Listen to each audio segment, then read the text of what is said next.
पहला हमारा दे रहा है प्रश्न, भारतीय उपमहाद्वीप में कई आरंभिक नगर खोजे गए, सबसे पहले खोजा गया नगर निम्नलिखित में से कौन सा था। आपको बताना है हड़प्पा था या मोहनजोदड़ो था या लोथल था या सोतकाको था। इसमें से कौन सा नगर सबसे पहले खोजा गया था। चलिए जल्दी से उत्तर बताइए, आपके पास समय बिल्कुल नहीं है। तो आपका राइट आंसर है दोस्तों हड़प्पा। याद रखिए सबसे पहले हड़प्पा पुरास्थल की खोज हुई थी और लगभग 80 वर्षों पूर्व पुरातत्वविदों ने इस स्थल को ढूंढा था। ठीक है, और क्योंकि इसकी खोज सबसे पहले हुई थी इस वजह से इसके अगल बगल के जिस भी क्षेत्र में जो भी नई खोजें हुई हैं उनको भी हड़प्पा स्थल के नाम से जाना जाने लगा या हड़प्पा सभ्यता के नाम से कहा जाने लगा। ठीक है, अगर मैं इस शहर की बात करूं तो इसका निर्माण दोस्तों 4700 वर्षों पूर्व हुआ था। याद रखिएगा पहले नंबर पे आपका हड़प्पा था और दूसरे नंबर पे आपका मोहनजोदाड़ो था। ठीक है, अभी हाल ही में एक चीज़ याद रखिए कि हड़प्पा और मोहनजोदड़ो ये दोनों पाकिस्तान में है, लोथल जो है ये आपके गुजरात में है और सोतकाको नहीं है, सूतकांगेडोर है। ठीक है, तो इसको भी याद रखिएगा। अगला दे रहा है हड़प्पा पुरा स्थल निम्नलिखित में से किन स्थान पर है।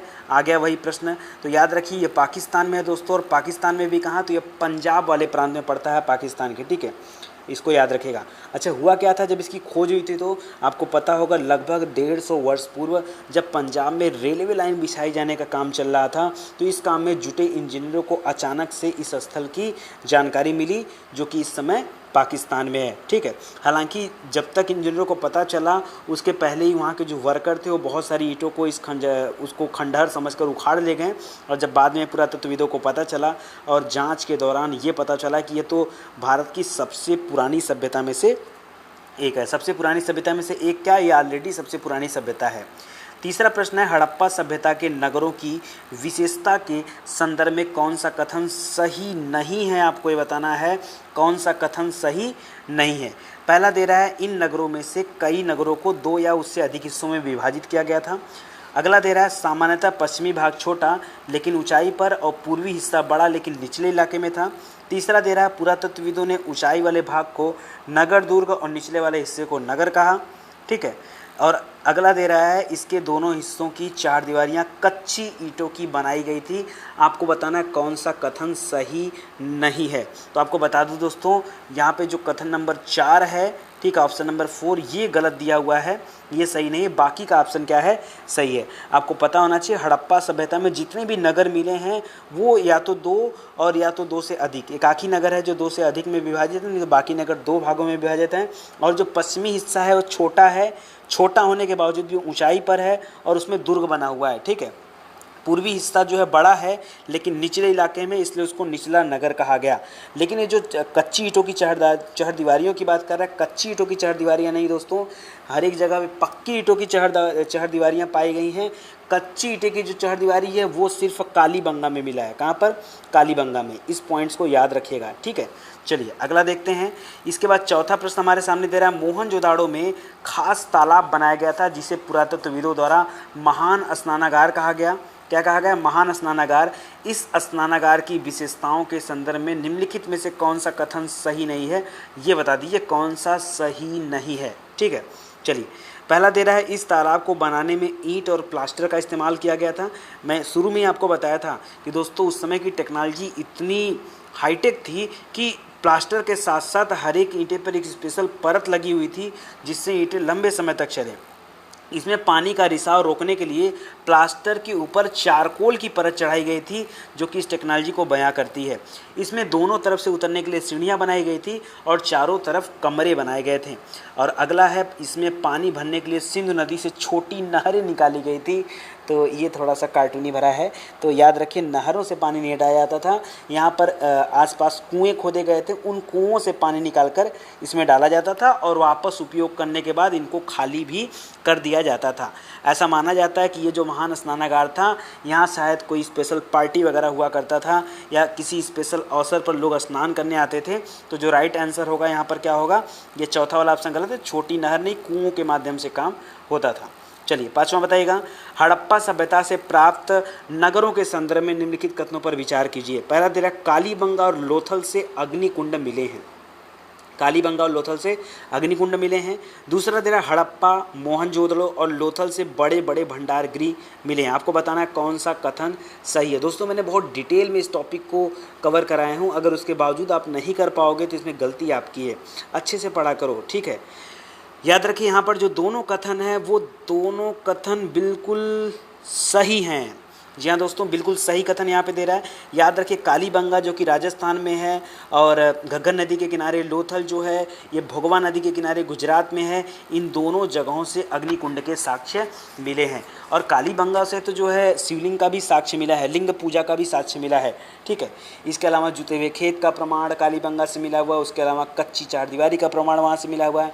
और इसके अलावा भूकंप के प्रमाण भी कालीबंगा से मिले हुए हैं, ठीक है। ये सब पॉइंट याद रखना। और दूसरा पॉइंट जहाँ बोल रहा है हड़प्पा, मोहनजोदड़ो, लोथल, तो यहाँ पर बड़े बड़े भंडार गृह मिले हैं। इससे ये लगता है ये तीनों के तीनों नगर बहुत बड़े रहे होंगे और यहाँ पर जो स्टोरेज को लेकर के इस तरह के भंडार गृह बनाए गए होंगे, ठीक है। याद रखिएगा लोथल से तो क्या था, ये दोनों को तो जुड़वा राजधानी कहा जाता था। और लोथल जो था क्योंकि यह बंदरगाह था, पत्तन था, तो जाहिर सी बात है यहाँ पर जो भी व्यापारी आते थे वह सामान को रखने के लिए इस भंडार गृह का इस्तेमाल करते रहे होंगे। तो इस पॉइंट को याद रखिएगा, दोनों कथन जो है वो सही है। अगला दे रहा है निम्नलिखित में से किन स्थानों पर हड़प्पा नगर प्राप्त हुए। हड़प्पा नगर जो है प्राप्त हुए कहाँ सर, और ये ऑप्शन में दे रहा है सिंध पाकिस्तान, गुजरात भारत, राजस्थान भारत, हरियाणा भारत और पंजाब भारत। तो आपको बताना है कहाँ से हड़प्पा नगर प्राप्त हुए। तो हड़प्पा नगर कहने का सेंस ये है दोस्तों, केवल हड़प्पा की बात नहीं कर रहा है, ये पूरी की पूरी हड़प्पा सभ्यता की बात कर रहा है। और मैं आपको बता दूं तो सिंध की बात करूंगा तो सिंध से मिला है हड़प्पा, मोहनजोदड़ो सब वहीं है। गुजरात से दोस्तों लोथल मिला है, राजस्थान से कालीबंगा मिला है, इसी तरह हरियाणा पंजाब से रोपड़ मिला है, हरियाणा से बनावली वगैरह देखेंगे, ठीक है। तो ये सब चीज़ अलग अलग जगहों से मिले हैं। इससे पता चलता है कि ये पांच की पांचों जगहों से जो है हड़प्पा नगर स्थल प्राप्त हुए हैं, ठीक है। तो डी ऑप्शन क्या हो जाएगा आपका, बिल्कुल सही हो जाएगा। और हड़प्पा की बात करूं दोस्तों तो ये पंजाब जो पाकिस्तान था उसको छोड़ करके बाकी ज़्यादातर स्थल आपके भारत में ही हैं, ठीक है। इन सभी स्थलों में पुरातत्वविदों को अनोखी अनोखी चीज़ें मिली हैं, जैसे मिट्टी के लाल बर्तन जिन पर काले रंग के चित्र बने थे, पत्थरों के बाट मिले हैं, मुहरें मिली हैं, मनके मिले हैं, मनके माने आभूषण, तांबे के उपकरण मिले हैं, पत्थर के लंबे ब्लेड आदि मिले हैं, बहुत सारी चीज़ें मिली हैं, ठीक है। और मैं आपको बहुत अच्छे से इस टॉपिक को कवर भी कराया हूँ। सातवां है हड़प्पा सभ्यता में घर, नाले और सड़कों का निर्माण योजनाबद्ध तरीके से एक साथ किया जाता था। इन नगरों की ऐसी विशेषताओं के संदर्भ में कौन सा सही नहीं है।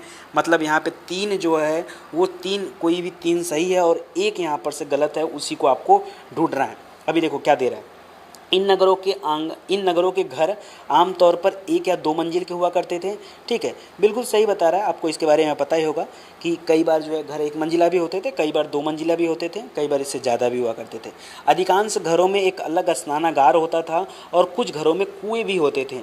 ये भी बिल्कुल सही है चीज़ दोस्तों, ठीक है। हर एक घर में अपना एक कुआँ होता था, ज़्यादातर घरों में कुएँ थे और स्नानागार थे। इन सभी नगरों में नालों को खुला रखा जाता था। इतना स्टैंडर्ड नगर नियोजन पद्धति थी और कह रहा है नालों को खुला रखा जाता था ताकि इनकी सफाई आसान हो। नालों को बंद रखा जाता था, खुला नहीं रखा जाता। तो सी ऑप्शन क्या हो जाएगा, गलत। बाकी हर नाली में हल्की ढलान होती थी ताकि पानी जो है आसानी से बह सके। और आपको याद होगा एनसीईआरटी पढ़ाते समय मैं उस ढलान वाले नाली को दिखाया भी था, आपको याद आया। चलिए आगे देखते हैं। आगे देख रहा है दोस्तों क्वेश्चन नंबर 8, हड़प्पा के नगरीय जीवन के संदर्भ में निम्नलिखित कथनों पर विचार कीजिए। जरूर करेंगे। नगरों में शासक वर्ग नगर की खास इमारत बनाने की योजना तैयार करता था। लिपिक और शिल्पकार भी नगरों में रहते थे। शासक व नगरवासियों द्वारा व्यापार भी किया जाता था। आपको बताना है कौन सा कथन यहाँ पर सत्य है। क्या गलत कर रहा है, कुछ गलत कर दिया क्या उसने, इतना गुस्सा क्यों हो रहे हैं आप।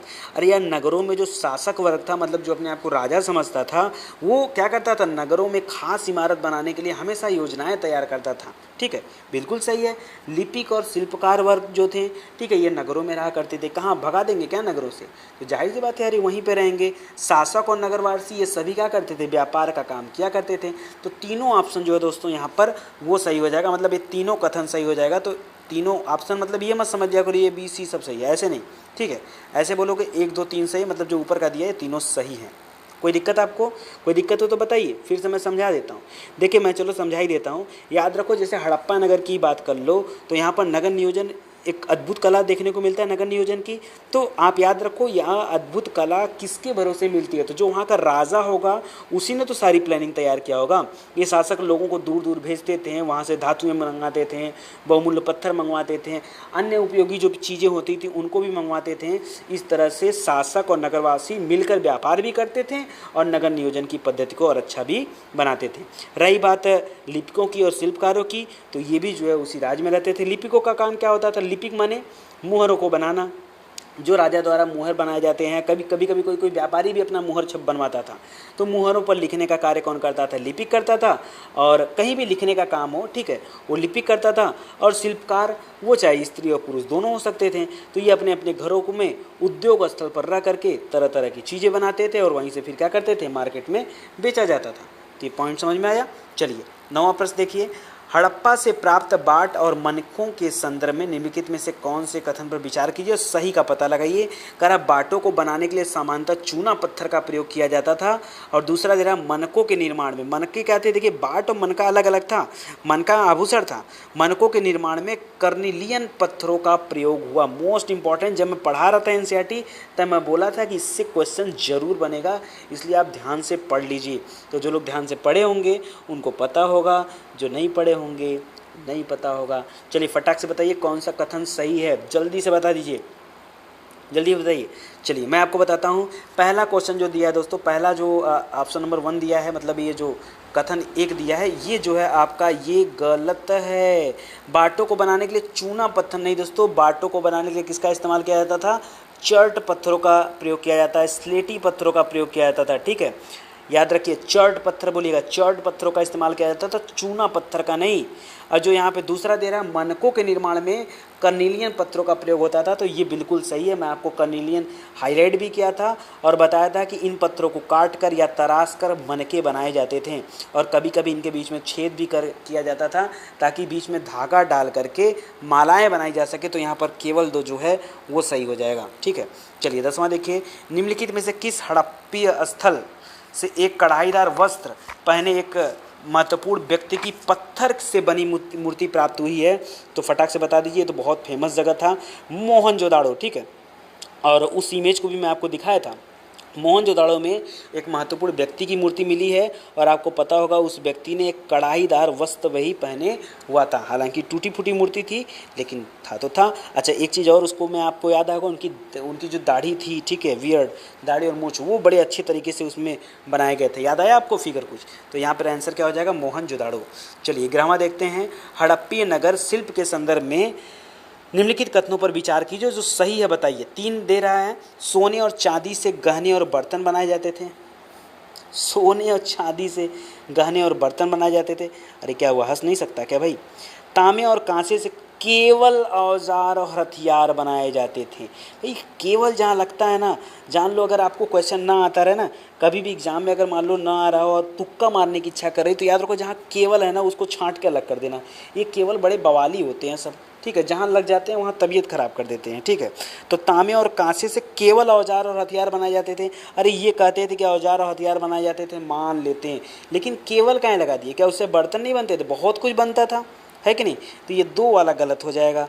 और रही बात तीसरी की, तो मुहर बनाने के लिए पत्थरों का प्रयोग किया जाता था। बिल्कुल किया जाएगा, चर्ट पत्थर वही तो थे, ठीक है। तो पत्थरों का इस्तेमाल किया जाता था। तो यहाँ पे 1 और 3 जो होगा वो सही हो जाएगा, बाकी 2 वाला जो है वो गलत है। कोई दिक्कत आपको दोस्तों? चलिए अच्छा, कुछ चीज़ और बता देता हूँ। हड़प्पा स्थलों की बात करें तो बहुत सारी चीज़ें मिली वहाँ से। अधिकतर पत्थर, शंख, तांबे और कांसे, सोने, चांदी, बहुत सारी चीज़ें मिली। यार समझिएगा, वहाँ सोना चांदी नहीं मिला, कांसा ही मिला है, ठीक है। नहीं, सोना चांदी मिला है, कांसा मिला है, तांबा मिला है, शंख मिला है, पत्थर मिला, बहुत कुछ सामान मिले वहाँ से, ठीक है। और ख़ासकर सोने चांदी से बने गहने और बर्तन भी मिले हैं, ठीक है। और रही बात तांबे और कांसे की, तो उससे औजार भी बनाए जाते थे, हथियार भी बनते थे, गहने भी बनते थे और बर्तन भी बनते थे, ठीक है। ये सब पॉइंट्स याद रखिएगा, गलती मत करिएगा प्लीज़। चलिए आगे बढ़ते हैं। 12वां क्वेश्चन दे रहा है, सूती कपड़ों के टुकड़ों के अवशेष निम्नलिखित में से किस हड़प्पा स्थल से मिले? तो आप बता दीजिए। सूती कपड़े के टुकड़े का वो, ठीक है। तो ये मिला मोहनजोदाड़ो से। मोहनजोदाड़ो का अलावा कहाँ से मिला है, तो लोथल से मिला है। याद आया, लोथल में क्या मिला था, सूती कपड़ों की छाप मिली थी ना, तो याद रखिए मोहनजोदाड़ो से मिला है, लोथल से मिला है, ठीक है। इस पॉइंट को याद रखिएगा, कोई दिक्कत। आगे देखिए 13वां दे रहा है, हड़प्पा के नगरों में सूत कताई का काम होता था। जब कपड़ा का था तो सूत कताई का होगा कि नहीं, हाँ होगा ही होगा। चलिए अब देखते हैं, मेहरगढ़ में कपास की खेती होती थी, बिल्कुल होती थी। और लेकिन यार ये काम गड़बड़ दे दिया। अरे यार सूत की कताई और कपास की खेती से कोई लेना देना नहीं था, मतलब या तो एक जगह का बोला होता, मेहरगढ़ कहाँ है, हड़प्पा कहाँ है, तो सही तो दोनों है, लेकिन इसका जो स्पष्टीकरण है ना ये मज़ेदार नहीं है, मतलब ये सही नहीं है, ठीक है।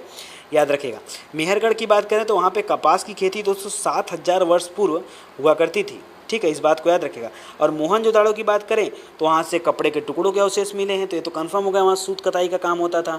चांदी के एक फूलदान के ढक्कन तथा कुछ अन्य तांबे की वस्तुओं पर चिपके हुए कपड़े के अवशेष जो है प्राप्त हुए हैं। यहाँ से प्राप्त पक्की मिट्टी और फेयन से बनी तकलियाँ सूत कताई का संकेत देती हैं, ठीक है। फेयंस में आपको बताया था, ठीक है, तो याद रखिएगा यहाँ पे जो बी है वो आपका सही हो जाएगा। चलिए 14वां क्वेश्चन देखते हैं, हड़प्पा में मिट्टी के बर्तनों पर सामान्यतः किस रंग का उपयोग होता था। ये मोस्ट इंपॉर्टेंट है और आपको बताना है। तो लाल रंग के मृद भांड हुआ करते थे। मिट्टी के बर्तनों को किस रंग से डिजाइन किया जाता था, लाल रंग के, याद रहेगा। इन बर्तनों के ऊपरी हिस्से में लाल रंग की पुताई और जो अंदर का हिस्सा था, निचला हिस्सा, वहाँ पे काले रंग की पुताई करके और फिर उसके बाद बाहर की तरफ चित्रकारी के कार्य किए जाते थे। हड़प्पा काल में प्रयोग किए जाने वाले फेंस, गजब, मुझे पता था ये फेंस आएगा एग्जाम में, ठीक है। फेंस के संदर्भ में निम्नलिखित कथनों पर विचार कीजिए। फिर मैं कह रहा हूँ, आज अगर गड़बड़ करोगे ना कल फिर एग्जाम में आएगा ये, ठीक है, इसलिए पढ़ लीजिए। इस काल में फेंस से मनके, चूड़ियाँ, बालें और छोटे बर्तन बनाए जाते थे, ठीक है। आप एक दे रहा है, दूसरा दे रहा है, इस काल में प्रयोग होने वाले पत्थर और शंख जहां प्राकृतिक रूप से पाए जाते थे वहीं फेंस को कृत्रिम रूप से तैयार किया जाता था। जी हाँ दोस्तों, तो यहाँ पे दोनों बातें बिल्कुल सही है। लेकिन रही बात फेंस की, तो मैं फेंस के बारे में आपको बताया था कि फेंस को कृत्रिम रूप से तैयार किया जाता था, जबकि पत्थर हो गए, शंख हो गए, प्राकृतिक रूप से पाए जाते थे। अब आपके दिमाग में आएगा सर एक बार और बता दो, याद नहीं आ रहा है कि फेंस बनता कैसे था।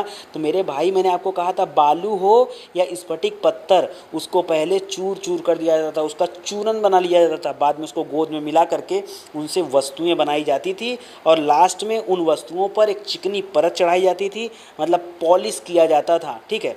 और ये चिकनी परत प्रायः नीले या हल्के समुद्री हरे होते थे, ठीक है। तो याद रखिएगा, मैं सब बताया था आपको, उसके बाद भी यार गलती करते हैं मज़ा नहीं आता है। तो यहाँ पे जो आप सही आंसर क्या होगा, सी। चलिए 16वां देखिए, हड़प्पा सभ्यता में लोगों द्वारा किए जाने वाले आयात के संदर्भ में आप इसको जो है चूज करिए। आयातित वस्तुओं के नाम दे रहा है और स्थान का नाम दे रहा है, ठीक है। तांबा, टीन, सोना और बहुमूल्य पत्थर। अब कुछ तो आपको पता होगा, कुछ इसमें से आपको पता होगा। जैसे की बात मैं करूं तो जैसे अगर मैं बात करूं तो सोना की, ठीक है, तो आपको पता होगा सोना जो कोलार की खान से आता है और वो कहाँ पर है, कर्नाटक में। तो एक तो कंफर्म होगा कि सी का 4 होगा, ठीक है। इसके अलावा और भी आपको पता है, और भी आपको पता है, बताऊं क्या पता है आपको, चलो पहले आप सोच लो फिर मैं बताता हूँ। अरे भैया आप सुने हो कि नहीं, खेतड़ी कहाँ है, खेतड़ी राजस्थान, ठीक है, वहाँ पे क्या है, तांबे की खान है।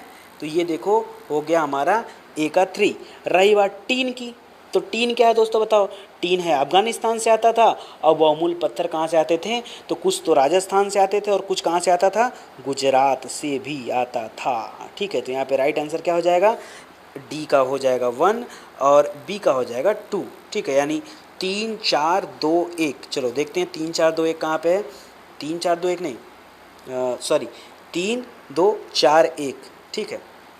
तो आपका राइट आंसर हो जाएगा कौन सा, ये हो जाएगा ए, ओके। चलो आगे बढ़ते हैं, समझ में आ रहा है ना कैसे हुआ। अच्छा चलो कुछ और बता देता हूँ उसके बारे में। बताऊँ क्या यार, सिंपल तो बता तो दिया। कर्नाटक में कोलार खान थी तो उधर से सोना आ जाता था, और पश्चिमी एशियाई देशों ओमान वगैरह से या फिर राजस्थान से, ठीक है, वहाँ से तांबा आ जाता था। टीन का आयात भी किया जाता था लेकिन वो ईरान से और अफगानिस्तान से होता था, टीन का ईरान, अफगानिस्तान, आधुनिक ईरान, ठीक है। और सोने का तो कर्नाटक से हो ही गया है। बहुमूल्य पत्थर जो थे दोस्तों ये गुजरात से, कुछ राजस्थान से भी, ठीक है, मकराना वगैरह, ठीक है। इसके अलावा ईरान से, अफगानिस्तान से, कई जगह से आते थे, तो इसको याद रखिएगा। चलिए आगे देखते हैं। हड़प्पा काल के गाँव के संदर्भ में निम्नलिखित में से कौन सा सही नहीं है, ये बता दीजिए कौन सा सही नहीं है। चलो पहला देखो, कृषक और चरवाहे गाँव में रहते थे। हड़प्पा काल के बारे में पूछ रहा है और आपको बताना है यहाँ पे, ठीक है। पहला दे रहा है कृषक और चरवाहे गांव में रहते थे। हड़प्पा के लोग गेहूं, जौ, दाल, मटर, धान, तिल और सरसों उगाते थे। खेतों की जुताई के लिए हल का प्रयोग इस समय की नई बात थी। सभी हड़प्पा नगरों में सिंचाई के लिए पर्याप्त जल वर्षा से प्राप्त हो जाता था। बस यही तो गड़बड़ कर दिया, सब सही दे दिया लेकिन ये क्या कर दिया, ये लास्ट वाला गलत कर दिया। क्यों कह रहा है सभी हड़प्पा नगरों में, सभी मतलब सबके सब जगह पे पर्याप्त जल वर्षा हो सकती है, ऐसा संभव है नहीं। यहाँ सिंचाई के लिए लोगों ने पानी का संचय तो करना सीखे थे, कुएँ तो बना के रखे थे, लेकिन आप ये कहो कि नगरों में सिंचाई के लिए पर्याप्त जल वर्षा से प्राप्त हो जाता था, तो ये जो है गलत है। ठीक, इस वजह से डी वाला जो है वो गलत हो जाएगा, बाकी का जो है वो सही है। अगर मैं हल की बात करूँ तो जी हाँ दोस्तों, हड़प्पा के समय में, हड़प्पा काल में हल जो था एक नई चीज़ थी। ठीक है, खेती करने के लिए, जुताई करने के लिए एक नई बात थी। और ये हल जो थे ये लकड़ी के बने होते थे। याद रखिए यहाँ पर लोहे का खोज अभी तक नहीं हुआ था, लोहा नहीं प्राप्त हुआ था। ठीक है, तो इस पॉइंट को आप याद रखिएगा। और हल के आकार के मिट्टी के खिलौने भी मिले हैं, कहाँ से, बनावली से। ठीक है, जो इस बात का प्रमाण देते हैं कि हाँ लोग हल से जो है परिचित थे। रही बात ये गेहूँ, जौ, दाल, मटर, धान, तिल और सरसों की, तो ये बिल्कुल सही है, हड़प्पा वासी ये सब उगाते थे। ठीक है, और बाकी कृषकों की और चरवाहों की बात करें तो स्पेशली गांव में रहते थे। हालांकि अगर पूरी तरह से हड़प्पा सभ्यता की बात करें तो एक तरह की नगरी सभ्यता थी। ठीक है, लेकिन इसका मतलब ये नहीं कि वहाँ पे गांव नहीं थे। ठीक है, सभ्यता जरूर नगरी थी लेकिन गांव भी अवेलेबल थे। 18वां क्वेश्चन है, सूची 1 को सूची 2 सुमेलित करना है। हड़प्पा संस्कृति की बस्ती दे रहा है और नदी जिस पर अवस्थित वो जगह है उसके बारे में आपको बताना है। ठीक है, तो लोथल में बताया था, अभी पीछे ही बताया हूँ 2-3 बार कि ये भोगवा नदी के किनारे है। कालीबंगा राजस्थान में, ये घग्गर नदी का है, ये गुजरात में है। देखिए गुजरात में याद रखिएगा, ये आपका राजस्थान में है। अब रही बात हड़प्पा और मोहनजोदाड़ो की, जो करते हो आप हमेशा गलत, लेकिन यहाँ पे आप गलत मत करना। हड़प्पा है रावी नदी के किनारे, मोहनजोदाड़ो है सिंधु नदी के किनारे। ठीक है, मोहनजोदाड़ो को क्या बोलते हैं, राग का टीला। ठीक है, राग का टीला। ठीक है, ये सॉरी राग का टीला, बताइए। तो ये सब पॉइंट्स याद रखेगा। मृतकों का टीला, राग का टीला नहीं, मृतकों का टीला। जान रहा था कि आप कुछ बोलोगे नहीं, बोलना सीख लो, बोलना। ठीक है, तो ये सब पॉइंट याद रखिएगा और इम्पॉर्टेंट तो है ही है। बाकी कौन सा सही होगा, तो 1 2 3 4 यहाँ पे देख लो कौन सा है। 1 2 3 4 आपका ए वाला जो है वो सही हो जाएगा। अगला दे रहा है हड़प्पा सभ्यता का एक महत्वपूर्ण नगर धौलावीरा। ठीक है, धौलावीरा जिस राज्य में स्थित है उस राज्य का नाम बताइए, फटाक से बता दीजिए, कई बार पढ़ाया हूँ। ठीक है, याद रखें धौलावीरा कहाँ पर है, तो ये भैया ये गुजरात में है और कच्छ वाले इलाके में पड़ता है और खादिर बेट के किनारे स्थित है। कहाँ पर, खादिर बेट के किनारे स्थित है, गुजरात में।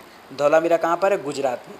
ठीक है, यहाँ साफ पानी मिलता था और यहाँ की ज़मीनें क्या थी, एकदम उपजाऊ थी। हड़प्पाकालीन नगर 2 भागों में विभक्त थे, परंतु इनमें से एक नगर 3 भाग में विभक्त था। और मैं आपको कहा था कि इसको पढ़ लीजिए क्योंकि ये एक्सेप्शनल है अपवाद के रूप में, तो ये पक्का पूछ सकता है। उस जगह का नाम बता दीजिए, तो वही धौलावीरा है दोस्तों, जो क्या था, जो 3 भागों में बटा हुआ था। तो आपका राइट आंसर क्या हो जाएगा, सी। ठीक है, धौलावीरा भारतीय उपमहाद्वीप का चौथा विशालतम और भारत का सबसे विशाल हड़प्पा कालीन नगर था। भारत की बात करेंगे तो सबसे बड़ा भारत में कौन सा नगर था, यही धौलावीरा था। ठीक है, और ऐसे बात करेंगे टोटली तो चौथे नंबर पे है। और याद रखो, जहाँ अगर हम पूरे हड़प्पा सभ्यता के अन्य नगरों की बात करें तो वहाँ 2 भागों में विभक्त था, लेकिन धौलावीरा जो था दोस्तों ये 3 भागों में बटा था। ठीक है, और इसके हर एक हिस्से के चारों ओर पत्थर की ऊंची ऊंची दीवारें बनाई गई थी। इसके अंदर आने जाने के लिए बड़े बड़े प्रवेश द्वार थे। यहाँ सार्वजनिक कार्यक्रमों के लिए एक खुला मैदान भी पाया गया है, जो कि आपके एग्ज़ाम में पूछा जाता है। और यहाँ से अच्छा आपसे पूछा जाए कि अगर मिले हैं क्या से, यहाँ से क्या क्या मिले हैं, तो क्या बताओगे कि यहाँ मिले कुछ अवशेषों में हड़प्पा लिपि के बड़े बड़े अक्षरों को पत्थरों में खुदा पाया गया है। इन अभिलेखों को संभवतः लकड़ी में जड़ा गया था और यह एक अनोखा अवशेष है जो कि आमतौर पर केवल यहीं पे मिला हुआ है। ठीक है, और बाकी मुहर वगैरह ये तो कॉमन सी बात है। देखिए, हड़प्पा का लोथल नगर निम्नलिखित में से किस राज्य में अवस्थित है, कई बार पूछ चुका, गुजरात में है, भोगवा नदी के तट पर, गुजरात में। ठीक है, तो ये याद रखिएगा। चलिए तो ये हो गया गुजरात। और चलिए अगला देखते हैं। 22वां है, लोथल नगर के संदर्भ में निम्नलिखित में से कौन सा कथन सही नहीं है, ये बता दीजिए। सही नहीं जो कथन है उसके बारे में बताइए। कह रहा है यह गुजरात में माही नदी के किनारे बसा है, नहीं ये भोगवा नदी के किनारे है, तो यही वाला गलत हो जाएगा। बाकी यहाँ एक बंदरगाह था यानी पत्तन था, सही है। भंडारगिरी भी था, बिल्कुल सही है। यहाँ एक इमारत मिली जहाँ मनके बनाने का काम होता है, बिल्कुल सही है। रंगाई का कुआं मिला है, वो भी सही है। तो ये सब पॉइंट्स याद रखिएगा, ठीक है। चलिए अगला क्वेश्चन आते हैं दोस्तों। अगला है हड़प्पा कालीन मुहर यानी मुद्रा और मुहर बंदी के संदर्भ में निम्नलिखित कथनों पर विचार कीजिए। पहला दे रहा, मुहर का प्रयोग सामान से भरे उन डिब्बों या थैलों को चिन्हित करने के लिए किया जाता था जो एक जगह से दूसरी जगह पर भेजे जाते थे। दूसरा दे रहा है, शासक वर्ग द्वारा प्रचलित मुहर को बंद करना मुहर बंदी कहलाता था। आपको बताना है कौन सा कथन सत्य है, बताइए जल्दी से। तो पहला वाला जो कथन है वो तो बिल्कुल सत्य है। याद रखिए मुहरों का इस्तेमाल कब किया जाता था, जैसे आज होता है ना, आप किसी डब्बे पैक कर दिए उसके ऊपर चिन्हित करने के लिए लगा देते हो, ठीक है, जब सामान को एक जगह से दूसरी जगह पर भेजते हो। लेकिन ये जो मुहर बंदी बोल रहा ना, ये थोड़ा सा अलग है। मुहर वहाँ क्या होता था कि थैलों को बंद करने के बाद उसके मुहानों पर गीली मिट्टी पोतकर तब मुहर लगाया जाता था, ताकि अगर उस पर कोई खोल कर देख भी लेता है तो फिर क्या होगा, उसको खुला हुआ मान लिया जाएगा। अगर छाप टूटी होगी तो यह साबित हो जाता है कि सामान के साथ छेड़छाड़ हुई है। अगर नहीं टूटी हुई है तो इसका मतलब सामान के साथ छेड़छाड़ नहीं हुई है। और इस मुद्रा छाप को मुहरबंदी बोलते थे, ठीक है। इस प्रचलित मुहर को नहीं बोलते थे, उस मुद्रा छाप को मुहरबंदी बोलते थे कि पहले मिट्टी का लेप लगा के उसके ऊपर मुहर मार दो ताकि कोई खोलेगा तो पता चल जाएगा। तो यहाँ पे सही कदम पूछा तो केवल एक जो है वो सही है। और ये आज का आखिरी प्रश्न आपके सामने है। हड़प्पा सभ्यता के अंत के विषय में विभिन्न वैज्ञानिकों के विभिन्न तर्क हैं, बहुत सारे लोगों का अलग अलग तर्क है। तो इसमें से बताना है कि कौन सा सही तर्क है। नदियों का सूखना, जंगलों का विनाश, सही नहीं। ये पूछ रहा है कि अलग अलग लोगों में से कौन सा सम्मिलित है उस तर्क में। हाँ तो बिल्कुल सही है। कुछ लोगों ने कहा कि भाई नदियाँ सूख गई थी इसलिए पतन हो गया, कुछ ने कहा जंगलों का विनाश हो गया था इसलिए पतन हो गया, कुछ ने कहा शासकों का नियंत्रण समाप्त हो गया था इसलिए पतन हो गया, कुछ ने कहा भैया बाढ़ आ गया था इसलिए पतन हो गया, कुछ ने तो ये भी कहा कि भूकंप आ गया था इसलिए पतन हो गया, कुछ ने कहा कि आर्यों ने आक्रमण कर दिया था इसलिए पतन हो गया। तो तमाम लोगों ने तमाम बातें कही हैं। फिलहाल जो सही है वो क्या है, यहाँ पर 1 2 3 सही होगा। तो देख लेते हैं 1 2 3 कहाँ पर है, ये रहा 1 2 3। और इस तरह से दोस्तों आज का ये टॉपिक होता है समाप्त।